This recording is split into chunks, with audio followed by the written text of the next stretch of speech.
E com breaking news com o Maurício Noriega, Tite não é mais o técnico do Flamengo. A gente falou mais cedo, ele foi alvo de muitas reclamações da torcida no jogo contra o Atlético Paranaense, xingamentos, a torcida estava insatisfeita com o desempenho da equipe. O Flamengo ganhou ali no golzinho no fim do jogo, mas não foi suficiente para manter o Tite. Não foi, Carol. O Flamengo acabou de anunciar nas suas redes sociais a demissão do Tite do cargo de treinador. A gente tem essa imagem aqui para quem está acompanhando. E o Felipe Luiz, que é ex-lateral do Flamengo, um jogador com muita história no clube e estava comandando o time sub-20 do Flamengo, será o treinador interino nesse período em que o Flamengo busca ainda um novo técnico ou, quem sabe, vai bancar a permanência do Felipe Luiz até o final da temporada. O Flamengo, que na quarta-feira já tem jogo pela semifinal da Copa do Brasil contra o Corinthians. Agora, a atuação do Tite já vinha sendo muito contestada, né, Nori? Eu destaco o que aconteceu no fim de semana, mas foi uma sequência de fatos. Sim, o jogo do Maracanã, o Maracanã é uma entidade para o flamenguista. E o que o Maracanã faz como entidade, o comportamento do torcedor do Maracanã, ele ecoa para a diretoria do Flamengo. O que aconteceu antes, durante e depois do jogo do Flamengo com o Atlético Paranaense foi um monte de vaia para o Tite, xingamentos, ofensas, e isso representou que o Maracanã ali já não tinha mais paciência com o Tite. Acho até que foi uma surpresa ele ficar para esse jogo contra o Atlético Paranaense, porque depois da eliminação na Libertadores para o Peñarol, com um desempenho muito ruim do Flamengo, ali já tinha, para mim, acabado a história dele. Nós temos imagens desse jogo. Exatamente. O Flamengo foi muito mal, perdeu para o Peñarol no Maracanã e não conseguiu produzir o suficiente para ganhar jogando em Montevidéu. Essa competição, a Libertadores, é a que mais importa para o Flamengo em termos de imagem, geração de caixa, de dinheiro. E não podemos esquecer, Carol, que esse ano tem eleição presidencial no Flamengo. Além disso, o Flamengo tem um projeto de construção de um estádio na região do Gasômetro, no Rio de Janeiro.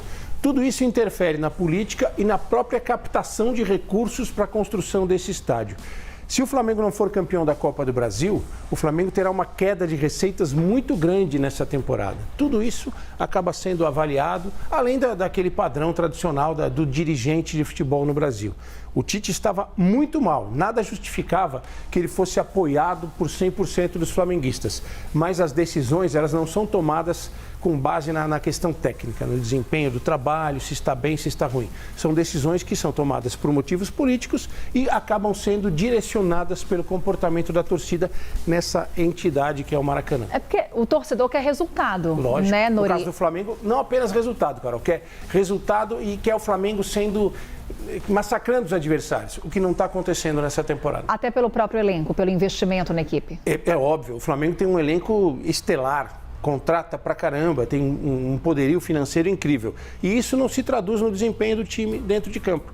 Aí o torcedor fica chateado, protesta, joga pipoca no ônibus do clube. Tudo isso interfere num ano de eleição no Flamengo. Isso tem um peso muito grande, Carol. Qual que é o tamanho da responsabilidade do Tite? Agora, essa mudança pode mudar o direcionamento do Flamengo? Eu acho que pode. Sempre que troca um treinador num time grande, a gente brinca o seguinte: o burro de plantão não está mais lá. O culpado favorito, ele deixa de existir. Então, os jogadores naturalmente passam a assumir uma responsabilidade que eles não estavam assumindo. Porque é muito fácil para todos nós que analisamos o futebol, que torcemos o futebol pelo futebol, e principalmente para um clube que tem a maior torcida do Brasil, é muito fácil direcionar a crítica para um cara só. Agora não, divide essa responsabilidade. A tendência é que seja um time mais brigador, um time mais responsável dentro de campo, o que não quer dizer que vai conseguir os resultados. Mas o impacto é grande e não tem como a gente falar que foi uma decepção. A gente não falar que foi uma decepção a passagem do Tite pelo Flamengo.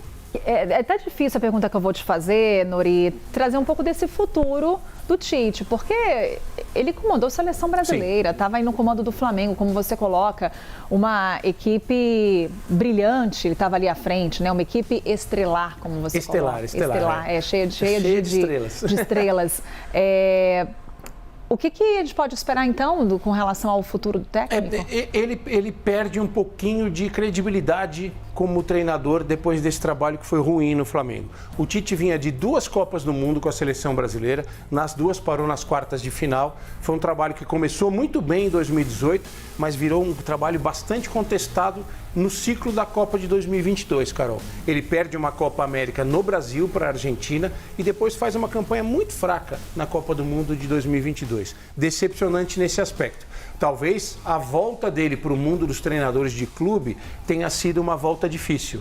Eu sempre brinco, Carol, que o treinador de seleção, ele é um treinador que trabalha pouco em relação ao treinador de clube. Por quê? As seleções jogam muito pouco, ele faz um trabalho mais de escritório, um trabalho mais burocrático, de observação, de conversa, de análise, de montagem de treino, de ciclos. Ele fica pouco no campo. Para mim, numa análise preliminar nessa saída do Tite, Carol, tem faltado a ele aquele pique do campo, do dia a dia. Ele sentiu isso no Flamengo, porque o treinador de clube ele não tem muito tempo para tomar decisão, ele tem que ser muito rápido. E o Tite, em algumas situações, demorou para tomar decisões no Flamengo.